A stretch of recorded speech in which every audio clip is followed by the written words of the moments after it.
విష్ణు వ్యూహాలు పురాణ ఇతిహాసాల్లో పూర్వ యుగాలకు సంబంధించిన వారి కథలు వినడానికి ఇంట్రెస్టింగ్ గా అండ్ మారల్స్ నేర్చుకోవడానికి ఇన్స్పైరింగ్ గా ఉంటాయి. ఈ కథల మధ్యలో కొన్ని అద్భుతమైన ప్రదేశాల డిస్క్రిప్షన్స్ ఉంటాయి. అలాంటివే విష్ణు వ్యూహాలు. అయితే ఈ ప్రదేశాలు నిజంగా ఉన్నాయా లేవా, సాధారణ మనిషికి వాటికి ఎక్స్ప్లోర్ చేయడం సాధ్యపడుతుందా లేదా అనే విషయం పక్కన పెడితే, లిటరేచర్ పై ఆసక్తి ఉన్న వాళ్ళు చదవడానికి, ఒక ఆర్టిస్టిక్ సెన్స్ నుంచి అర్థం చేసుకోవడానికి మాత్రం అద్భుతంగా ఉంటాయి. అదే పర్స్పెక్టివ్ తో ఇవాల్టి వీడియోలో విష్ణు వ్యూహ ప్రదేశాల గురించి తెలుసుకుందాం.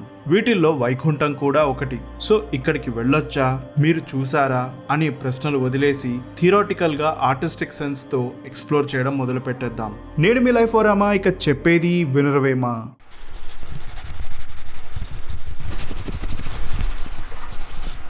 విష్ణు వ్యూహాల గురించి తెలుసుకునే ముందు కొన్ని టర్మినాలజీస్ అర్థం చేసుకోవాలి. గ్రహం, లోకం. గ్రహం అంటే ప్లానెట్. మన సోలార్ సిస్టమ్ లో భూగ్రహాన్ని కలుపుకొని 8 ప్లానెట్స్ ఉన్నాయి. కానీ లోకం అంటే గ్రహం కాదు. చాలా మంది ఇంగ్లీష్ ట్రాన్స్లేషన్ చూసుకొని రెండు ఒకటే అనుకుంటారు. సంస్కృతంలో ఎన్నో పదాలకు ఇంగ్లీష్ ఈక్వివాలెంట్స్ లేవు. సో ఒకప్పటి ట్రాన్స్లేటర్స్ వాటికి దగ్గరగా ఉన్న పదాలను ఉపయోగించేశారు. మోడర్న్ సైన్స్ వివరించే ప్లానెట్ క్యారెక్టరిస్టిక్స్, పురాణాలు వివరించే లోకాల క్యారెక్టరిస్టిక్స్ రెండింటినీ పోల్చి చూస్తే కొన్ని మేజర్ డిఫరెన్సెస్ కనిపిస్తాయి. లోకం అనే కాన్సెప్ట్ ని అర్థం చేసుకోవాలంటే ఒక పోర్టల్ ద్వారా ఫిజికల్ గా లేదా ధ్యానంతో మానసికంగా చేరుకోగల ప్రపంచం. థార్ డార్క్ వరల్డ్ అనే మూవీలో చూపించిన 9 realms ని విజువల్ ఎగ్జాంపుల్ గా చెప్పొచ్చు. అలా 18 మహాపురాణాల్లో ముఖ్యమైన 14 లోకాల డిస్క్రిప్షన్ ఉంటుంది. అవి కాకుండా మరెన్నో లోకాల వర్ణన ఉంటుంది. పద్మపురాణం 6వ సెక్షన్ ఉత్తరకాండ 229వ చాప్టర్లో విష్ణు వ్యూహాలు అనే కాన్సెప్ట్ ఉంది. పార్వతి ఈ విష్ణు వ్యూహాల గురించి అడిగితే శివుడు వాటిని వివరిస్తాడు. విష్ణు వ్యూహాలంటే విష్ణువు తన రూపంలో ఉండే 4 ప్రదేశాలు: వైకుంఠం, విష్ణులోకం, శ్వేతదీపం, పాలసముద్రం. ఈ 4 ప్రదేశాల్లో విష్ణువు వివిధ ఆసనాలు అంటే పోస్చర్స్ లో వేర్వేరు పర్పసెస్ కోసం నివాసం ఉంటాడు. విష్ణువుకి సంబంధించి వ్యూహావతారాలు అనే మరో కాన్సెప్ట్ ఉంటుంది. దాన్ని కూడా విష్ణు వ్యూహాలు అంటారు. పురాణాలపై అవగాహన ఉన్న వారికి దీని గురించి ఐడియా ఉంటుంది. అయితే ఈ 2 కాన్సెప్ట్స్ ఒకటి కాదు. వ్యూహావతారాల గురించి మరో వీడియోలో ఎక్స్ప్లెయిన్ చేస్తాను. ఇక్కడ మరొక పాయింట్ ఏంటంటే, నేను పద్మపురాణం రెఫరెన్స్ తీసుకుంటున్నాను. శ్రీమద్ భాగవతం అండ్ విష్ణు పురాణం వీటిల్లో కూడా ఈ ప్రదేశాల గురించి ఎక్స్ప్లెనేషన్ ఉంది. కాకపోతే పద్మపురాణం ఇచ్చే ఎక్స్ప్లెనేషన్ కాస్త డిఫరెంట్ గా ఉంటుంది. సో విష్ణు వ్యూహాల్లో మొదటిది వైకుంఠం. జనరల్ గా వైకుంఠానికి సంబంధించిన పురాణ కథలు విన్నట్టయితే అక్కడ కేవలం విష్ణువు ఆదిశేషువుపై తన భార్య లక్ష్మీదేవితో కలిసి ఉంటాడని, అక్కడికి వెళ్లే ముందు కొన్ని ద్వారాలు దాటి ఆఖరి ద్వారం దగ్గర జయ విజయ అనే 2 ద్వారపాలకులు కాపలాగా ఉంటారని తెలుసుకున్నాం. పద్మపురాణం ఎక్స్ప్లెనేషన్ దీనికి కాస్త భిన్నంగా ఉంటుంది. అలాగని విష్ణువు ఆదిశేషువుపై శయనించడని కాదు, ఆ ప్రదేశం వేరే ఉంటుందని వివరిస్తుంది. నీరు ఒక కవచంలా వైకుంఠ లోకం చుట్టూరా కప్పబడి కోట్ల అగ్నిజ్వాలలు వెలిగితే వచ్చే సమానమైన కాంతితో కనిపిస్తుంది. మందార చెట్లతో ప్రదేశమంతా సువాసనలు వెదజల్లుతుంది. ప్రాంతమంతా రత్నాలు పొదిగి అద్భుతమైన కాంతులు వెదజల్లుతుంది. రామాయణంలో విశ్వకర్మ తయారు చేసిన పుష్పక విమానం లేదా మయుడు సృష్టించిన త్రిపురాలు వీటి గురించి వినే ఉంటారు. వీటిల్లో ఎంతమందికైనా చోటుంటుంది. అలాంటివి ఎన్నో వివిధ రకాల విమానాలు ఇక్కడుంటాయి. ఈ వైకుంఠంలో దేవజయారామ అనే అత్యున్నత ప్రదేశం ఒకటి ఉంది. దీనికి 4 ద్వారాలు, బంగారంతో నిర్మించిన ఎత్తైన గోడలు, తోరణాలు ఉంటాయి. అక్కడ చండ, ప్రచండ, కుముద, హుముద ఇలాంటి వివిధ పేర్లున్న ద్వారపాలకులు కాపలాగా ఉంటారు. వైకుంఠం ల్యాండ్స్కేప్ విషయానికి వస్తే 4 వైపుల నుంచి 5 లక్ష కోట్ల యోజనాల దూరం వరకు విస్తరించి ఉంటుంది. ఇందులో 1000 యోజనాల కల స్థలంలో కొన్ని కోట్ల భవంతులు ఉంటాయి. ఇక్కడ నివసించే ఆడవాళ్లు, మగవాళ్లు ఒంటి నిండా ఆభరణాలు దిగబోసుకుని ఎల్లప్పుడూ యవ్వనంలో ఉంటారు. మెడలో పూలదండలు వేసుకుని ఒంటికి చందనం పూసుకొని ఉంటారు. ప్రతి క్షణం అష్టాక్షరి మంత్రాన్ని అంటే ఓం నమో నారాయణాయ అని అంటూ జపిస్తారు. ఎల్లప్పుడూ ఇలా విష్ణువుని ధ్యానించడంలోనే ఆనందం పొందుతారు. ఈ వైకుంఠంలో రామాయణ మహాభారతాల్లో విష్ణువుకి తోడుగా ఉండి ఆ అవతారం పర్పస్ ఫుల్ఫిల్ చేయడానికి వారి పాత్ర పోషించిన వారు కూడా ఉంటారు. అంటే రామాయణంలో భరత, లక్ష్మణ, శత్రుఘ్నులు, ద్వాపర యుగంలో బలరాముడు, వీళ్ళ గురించి ఈ చాప్టర్ ఒక ఇంట్రెస్టింగ్ పాయింట్ వివరిస్తుంది. యుగాల ప్రకారం విష్ణువు తన అవతారం నిర్ణయించుకున్నప్పుడు అతనికి తోడుగా ఉండే వాళ్ళ జన్మలు కూడా నిర్ణయించబడతాయి. సృష్టించే బాధ్యత బ్రహ్మది కాబట్టి సాయం చేసే వాళ్ల జన్మల నిర్ణయం బ్రహ్మ నివసించే సత్యలోకంలో జరిగితే వాళ్ల జీవితమంతా విష్ణువుకి సాయపడుతూ గడిపారు కాబట్టి అవతారం పూర్తయ్యాక ఈ వైకుంఠానికి చేరుకుని అక్కడే శాశ్వతంగా ఉండిపోతారు. ఇక్కడుండే మిగతా వ్యక్తులు అంటే విష్ణు నామాన్ని జపించే వారు కూడా శాశ్వతంగా ఉండిపోతారు. భూగ్రహంపై ఉన్న మనుషులకు కర్మబంధం ఉంటుంది. అంటే చేసిన కర్మలకు ఫలితం అనుభవిస్తూ మోక్షం దక్కే వరకు పుట్టుక చావు అనే సైకిల్లో తిరుగుతుంటారు. కానీ వైకుంఠ లోకంలో ఉన్న వారికి ఈ కర్మబంధం ఉండదు. శాశ్వతంగా యవ్వనంలో ఉండి ఎన్ని విలాసాలు ఉన్నా కూడా కేవలం విష్ణు మంత్రాన్ని జపించడంలో ఆనందాన్ని పొందుతారు. ఆఖరిగా విష్ణువు అతని భార్య లక్ష్మి వీళ్ళిద్దరి రూపాలు. విష్ణువు ఒక పెద్ద కమలంలో అతని శక్తి యోగమాయ వల్ల తేలుతున్న రత్నాలు పొదిగిన బంగారు సింహాసనంపై కూర్చొని ఉంటాడు. ఆ కమలానికి 8 రేకులుంటాయి. ఈ రేకుల్లో ఒక్కొక్క రేకు ఓం నమో నారాయణాయ అనే 8 అక్షరాల్లో ఒక్కొక్క అక్షరానికి సింబల్. ఇక్కడ విష్ణువు కుడివైపుకి లక్ష్మీదేవి ఉంటే ఎడమ వైపున భూదేవి ఉంటుంది. ఇద్దరు 4 చేతులున్న రూపంలో ఉంటారు. లక్ష్మీదేవి మెడలో పూల దండలు వేసుకుని తన చేతుల్లో రత్నాలు బంగారు నాణాలున్న కుండ, ఒక దబ్బపండు, బంగారు కమలం పట్టుకొని ఉంటుంది. భూదేవి 2 చేతుల్లో ఎర్రటి కమలాలను, మిగతా 2 చేతుల్లో ధాన్యం నిండిన 2 పాత్రలు పట్టుకొని ఉంటుంది. విష్ణువు ఒంటి నిండా బంగారు ఆభరణాలు, చెవులకు బంగారు కుండలాలు ధరించుంటాడు. తన 4 చేతుల్లో శంఖం, చక్రం, గద, పద్మం ఇవన్నీ పట్టుకొని ఉంటాడు. ఇక రెండో వ్యూహం విష్ణులోకం. విష్ణులోకం అండ్ వైకుంఠం రెండు ఒకటి కాదు. వీటికున్న ఫీచర్స్ లో కొన్ని మైనర్ డిఫరెన్సెస్ ఉంటాయి, కానీ మేజర్ డిఫరెన్స్ వీటి పర్పస్ లో ఉంటుంది. మధ్యాహ్నం పూట వెలిగిపోయే సూర్యుడికి ఎంత ప్రకాశం ఉంటుందో అటువంటి 1000 సూర్యుళ్ళు ఒకేసారి వెలిగిపోతున్నట్టు ఈ ప్రదేశం ఉంటుంది. కల్పం పూర్తయ్యాక ప్రళయం వచ్చి లోకాలన్నీ పరబ్రహ్మంలో కలిసిపోతాయి, కానీ విష్ణులోకం మాత్రం శాశ్వతంగా నిలిచిపోతుంది. ఈ లోకంలో అన్ని వైపులా కల్పవృక్షాలుండి వాటి చుట్టూరా స్వచ్చటి నీటి సరస్సులు, వాటిల్లో విచ్చుకున్న బంగారు కలువ పూలతో పాటు ముత్యాలు తేలుతుంటాయి.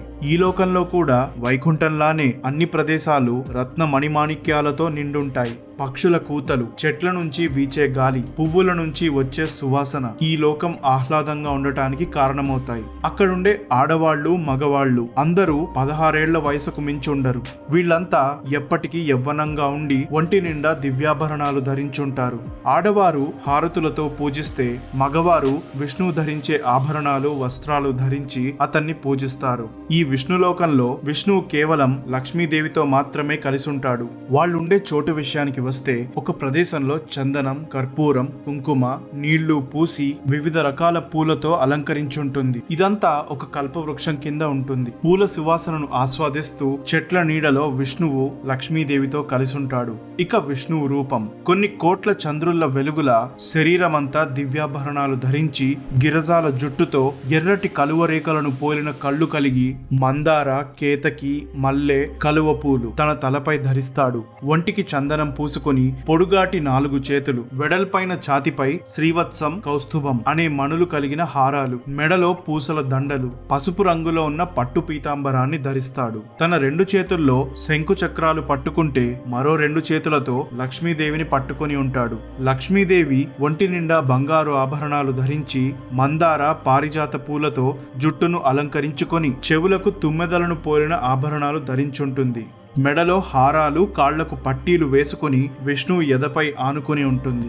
విష్ణువు చుట్టూరా లక్ష్మీదేవి తన అష్టరూపాల్లో ఉంటుంది. ఆ రూపాలు రమ, రుక్మిణి, సీత, పద్మ, పద్మాలయ, శివే, సులక్షణ, సుశీల. పూర్వయుగాల్లో ఈ లోకానికి చేరిన వారికి వేదజ్ఞానం లేదు. అలాగని యజ్ఞయాగాదులు చేసి తపస్సు చేసిన వారు కూడా కాదు. కేవలం విష్ణువుపై అపారమైన భక్తి ఉన్నవారు. ఇక 3వ వ్యూహం శ్వేతదీపం. ఇది గర్భోదకం అనే ప్రదేశానికి ఉత్తర దిశలో ఉన్న ద్వీపం. ధ్యానంలో కాలం గడిపే మహర్షులు, ఋషులు అంటే సనక, సనందన, సనాతన, సనత్కుమారులు, జాటస్, ఓధు, పంచశిఖ ఇలాంటి వారి కోసం విష్ణువు ఇక్కడ మరో రూపంలో ఉంటాడు. శ్వేతదీపంలో ద్వీపంలో నరనారాయణులు వంటి వారు ఎందరో విష్ణువుని దర్శనం చేసుకుంటారు. ఈ ప్రదేశం అంతటా వివిధ రకాల రత్నాలు ఉండటం వల్ల వాటి నుంచి వచ్చే రిఫ్లెక్షన్ కారణంగా చూడటానికి కోట్ల సూర్యులు ఉదయించినట్టుగా ఉంటుంది. ఇక్కడ చెట్ల కంటే లతలు అంటే క్రీపర్స్ ఎక్కువగా ఉండి ప్రదేశం అంతా పచ్చగా ఉంటుంది. ఇక విష్ణువు ఉండే స్థానం కావడంతో మిగతా ప్రదేశాలకు మళ్ళీ చందనం చెట్లు కూడా ఉంటాయి. వాటికి దగ్గరలో నీలి కలువ పూలున్న జలాశయాలుంటాయి. ఈ ద్వీపంలో ఐరావతి అనబడే అద్భుతమైన నగరం ఉంటుంది.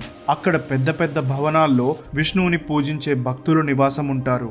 ఇక్కడ విష్ణువు స్థానం ఈ భవనాల మధ్య ఒక పెద్ద సింహాసనంపై ఉంటుంది. అతని రూపం మిగతా ప్రదేశాల్లో ఉన్నట్టే 4 చేతులతో శంకు, చక్ర, గదా, పద్మాలతో ఉంటుంది. కాకపోతే ఇక్కడ లక్ష్మీదేవి అతని ఎడమ తొడపై కూర్చొని ఉంటుంది. ఇక్కడ కూడా విష్ణువు చుట్టూరా కొన్ని శక్తి రూపాలుంటాయి. ఈశ, వాష్య, మహాదేవి, జాహ్నవి, కమలాలయ, సావిత్రి, సర్వగ, పద్మ. వీళ్లు కాకుండా లక్ష్మీదేవికి సేవలు చేసేవారుంటారు. శ్రద్ధ, మేధ, ధృతి, ప్రజ్ఞ, ధారణ, శాంతి, శృతి, స్మృతి, ధృతి, మేధ, వృద్ధి, బుద్ధి, మనస్విని. వీళ్లతో పాటు గరుడ కూడా ఉండి ఆవిడకు సేవ చేస్తుంటాడు. విష్ణునామాన్ని జపిస్తూ వెళ్లిన ప్రతి చోట కలిసిన వారందరికీ విష్ణుగానం చేసేవారు ఈ ప్రదేశంలో ఉంటారు. ఆఖరిగా 4వ వ్యూహం పాలసముద్రం. ఈ ప్రదేశంలోనే అనంత శేషుడిపై విష్ణువు శయనించుంటాడు. దీన్నే క్షీరసాగరం అని కూడా అంటారు. విష్ణువు రూపమంతా మిగతా ప్రదేశాల్లో ఉన్నట్టే ఉంటుంది. అస్త్రాలు, పూలదండలు, ఒంటిపై చందనం ఇవన్నీ కామన్ గా ఉంటాయి. కానీ ఇదే క్షీరసాగరంలో విష్ణువు నాభి నుంచి ఒక కమలం కాడ ఉద్భవించి 14 లోకాల దూరాన్ని ప్రయాణించి సత్యలోకంలో విచ్చుకుంటుంది. అలా విచ్చుకున్న కమలంలో బ్రహ్మ పుడతాడు. సో బేసికలీ ఇక్కడున్న విష్ణువు నుంచే ద్వితీయ సృష్టి అంటే సెకండరీ క్రియేషన్ కి బీజం పడుతుంది. సెకండరీ క్రియేషన్ అంటే బ్రహ్మ నుంచి మొదలయ్యే సృష్టి. దీని గురించి అండర్స్టాండింగ్ సనాతన ధర్మ అనే వీడియోలో కాస్త డీటెయిల్ గా ఎక్స్ప్లెయిన్ చేశాను, ఒకసారి చూడండి. అయితే ప్రతి యుగంలో ధర్మం గతి తప్పినప్పుడు లేదా దేవతలకు సమస్యలు వచ్చినప్పుడు వాళ్ళంతా వెంటనే వచ్చే ప్రదేశం ఈ క్షీరసాగరం. ఇదే క్షీరసాగరాన్ని చిలికి దేవదానవులు అమృతాన్ని వెలికి తీశారు. అప్పుడు కూర్మ, ధనవంతరి, మోహిని ఈ అవతారాలు సాయపడ్డాయి. ఇక ఈ ప్రదేశం ఉండే చోటు విషయానికి వస్తే 14 లోకాల కింద ఉంటుంది. ఒక విషయం గమనిస్తే వైకుంఠం సత్యలోకం దాటి ఎక్కడో పైనుంటే ఈ క్షీరసాగరం 14 భువనాల కింద ఉంటుంది. ఇప్పటి వరకు విష్ణువు 4 వ్యూహ ప్రదేశాలు ఎలా ఉంటాయి, విష్ణువు ఎటువంటి ఆసనంలో రూపంలో ఉంటాడనే విషయాలు తెలుసుకున్నాం. కానీ విష్ణువు ఒక్కడే అయినప్పుడు 4 వేరువేరు ప్రదేశాల్లో ఉండటం ఎందుకు అనే ప్రశ్నకు సమాధానం అది విష్ణువుకి ఇతర జీవులకి ఉన్న క్వాలిటీస్ ని అర్థం చేసుకోవడంతో క్లియర్ అవుతుంది. విష్ణువు ఆమ్నీ ప్రెజెంట్ అన్ని ప్రదేశాల్లో ఉండేవాడు. ఆమ్నీ పొటెంట్ సర్వశక్తివంతుడు. ఆమ్నీ సైంట్ అన్ని తెలిసినవాడు. దీని ప్రకారం విష్ణువు అందరికీ అందుబాటులో ఉండే ఎంటిటీ. కానీ అతన్ని అందుకునే జీవులకున్న యాక్సెస్ పూర్తిగా వేరుగా ఉంటుంది. జీవుల్లో ప్రతి ఒక్కరిపై ఆ విష్ణు శక్తి అయిన యోగమాయ ప్రభావం ఉంటుంది.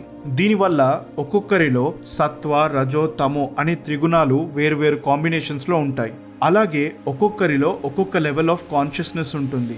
ఈ కాంబినేషన్స్ వల్ల సత్వగుణం ఎక్కువగా ఉన్నవారు లెవెల్స్ ప్రకారం 14 లోకాల్లో పైనుంచి మొదటి 6 లోకాల్లో నివాసం ఉంటారు. రజోగుణం ఎక్కువగా ఉన్నవారు భూలోకంలో ఉంటారు. తమోగుణం ఎక్కువగా ఉన్నవారు కిందున్న 7 లోకాల్లో ఉంటారు. తమోగుణం ఎక్కువగా ఉన్నవారు పై లోకాలను అంత ఈజీగా చేరుకోలేరు. కానీ అదే సత్వగుణం ఎక్కువగా ఉన్నవారు కింది లోకాలకు కూడా చాలా సునాయాసంగా ప్రయాణించగలరు. మన ఛానల్లో 14 లోకాస్ అనే వీడియోలో ఈ కాన్సెప్ట్ అంతా డీటెయిల్ గా ఎక్స్ప్లెయిన్ చేశాను. సో విష్ణు భక్తులు అయ్యుండి మోక్షం పొందిన వారు మాత్రమే వైకుంఠ లోకానికి వెళ్ళగలరు. అంటే మొత్తం 3 గుణాల ప్రభావం వాళ్లపై ఉండదు. విష్ణువుకి సేవ చేసుకునే భక్తులు మాత్రం విష్ణు లోకంలో ఉంటారు. ఇక విష్ణు భక్తులు అయ్యుండి ధ్యానం చేసే మహర్షులు, ఋషులు అయితే శ్వేత దీపంలో ఉంటారు. ఆఖరిగా క్షీరసాగరంలో విష్ణువుని సాయం కోరడానికి వచ్చేవారు మాత్రమే వస్తారు. సో ఇది విష్ణు వ్యూహ ప్రదేశాల వివరణ. ఇక మొదట్లో చెప్పినట్టు విష్ణు వ్యూహావతారాల గురించి అండ్ శ్రీమద్ భాగవతం, విష్ణు పురాణం, వైకుంఠం గురించి చెప్పే వివరాలు అనే 2 టాపిక్స్ పై వీడియోస్ వీలైనంత త్వరగా అప్లోడ్ చేస్తాను. అది ఫ్రెండ్స్ ఇవాల్టి వీడియో. నేను మీ లైఫ్ ఓరామా. తిరిగి కలుస్తూనే ఉందాం.